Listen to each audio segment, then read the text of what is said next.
Carlos Cruz Franco y soy el Tecnológico de Estudios Superiores de Ecatepec. Me encuentro en el Museo del Caracol para conocerlo y ver qué tal está. El Museo del Caracol se caracteriza por tener dioramas y maquetas, las cuales son la base de la colección del museo, ya que los dioramas se refieren a las representaciones de escenas de la historia de nuestro país a través de figuras de barro y escenografías en tercera dimensión elaboradas en madera y materiales plásticos, mismas que fueron realizadas por artesanos mexicanos. Cada diorama cuenta con iluminación interior y audio que permite escuchar una narración de los hechos representados.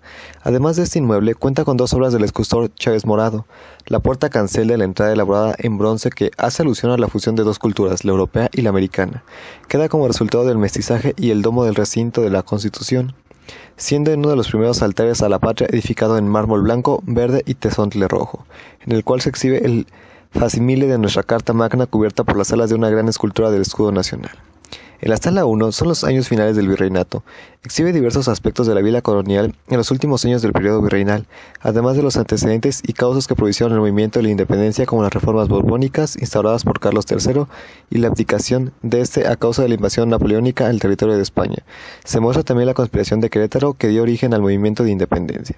En la sala 2, la epopeya de Hidalgo aborda los aspectos relativos al inicio de la lucha de independencia en la madrugada del 16 de septiembre de 1810, la campaña militar del ejército de Hidalgo, las batallas de Guanajuato, Monte de las Cruces y San Jerónimo y Aculco, algunos eventos políticos como la abolición de la esclavitud y el tributo indígena, y el apresamiento de Hidalgo y los principales dirigentes del movimiento. En la sala 3, de Morelos a Mina, trata sobre los primeros dirigentes del movimiento y las actividades bélicas más importantes del ejército de Morales, así como la proclamación de la independencia y la promulgación de la primera constitución que realizará el Congreso de Anáhuac. La sala concluye con la captura y el juicio de Morelos en 1815 y la campaña de Francisco Javier Mina en 1817. En la sala 4, la consumación de la independencia aborda los últimos acontecimientos del movimiento de independencia, como en el encuentro entre Agustín de Iturbide y Vicente Guerrero, y las campañas del ejército trigarante, el cual que hizo su entrada triunfal a la Ciudad de México el 27 de septiembre de 1821, con Agustín de Iturbide a la cabeza, este hecho que marca de manera definitiva la independencia de México de la corona española. Asimismo, se presenta la coronación de Agustín de Iturbide como emperador de México, que se realizó en la Catedral de México. Las salas 5 y 6, la República e invasión norteamericana. En la sala 5 nace la República. Ilustra las últimas batallas libradas por la República en contra de las fuerzas españolas que tuvieron lugar en la fortaleza de San Juan de Ulúa y el actual estado de Tamaulipas, además del ascenso del general Antonio López de Santana a la presidencia y la separación de Texas, así como el Congreso de Constituyente, el cual elaboró la primera Constitución Política de México, en la que se elige la República Federal con tres poderes: legislativo, ejecutivo y judicial. En la sala 6, México lucha por su existencia. Muestra algunos aspectos de la vida de México durante el gobierno del general Santana, la independencia de Texas y el episodio conocido como la Guerra de los Pasteles. Algunas acciones bélicas del ejército norteamericano durante la invasión, como el asalto del castillo de Chapultepec el 13 de septiembre de 1847 y la firma de tratados de Guadalupe Hidalgo, que obligaron a México a ceder los estados de Texas, Arizona, Nuevo México y California a los Estados Unidos. De la sala 7 a la 9, la Reforma y República restaurada. En la sala 7, la Guerra de Reforma y la Intervención Francesa.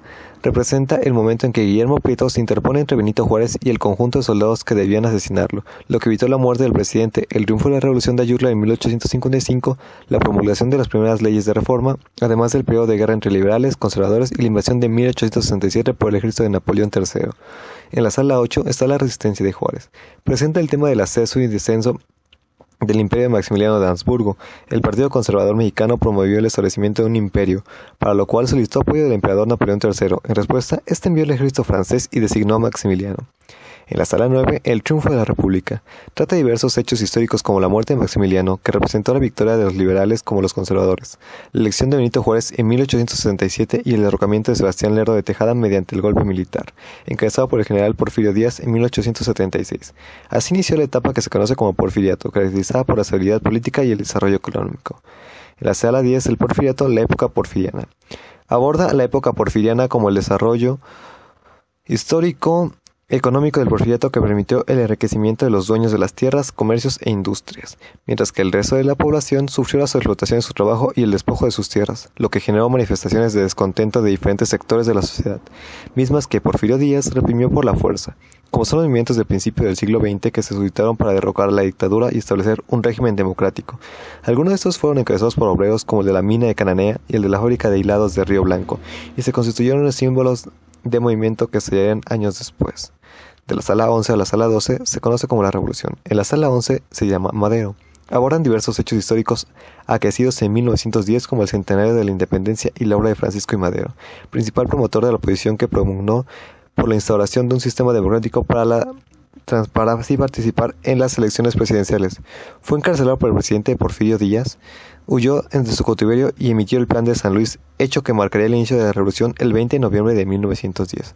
Además del exilio de Porfirio Díaz, la elección de Madero como presidente de la República y la rebelión huertista, misma que marcó el inicio de la lucha revolucionaria que continuaría entre los bandos de zapatistas, villistas y constitucionalistas. En la sala 12, se conoce como Hacia la Constitución, hace referencia a Venustiano Carranza como las fuerzas constitucionales y a su mando triunfó sobre los villistas y los zapatistas en 1915. Después fue electo presidente y conforme el Progreso Constituyente, el 5 de febrero de 1917 promulgó en la ciudad de Querétaro la Constitución Política de Estados Unidos Mexicanos, documento que rige hasta la actualidad la vida de nuestro país.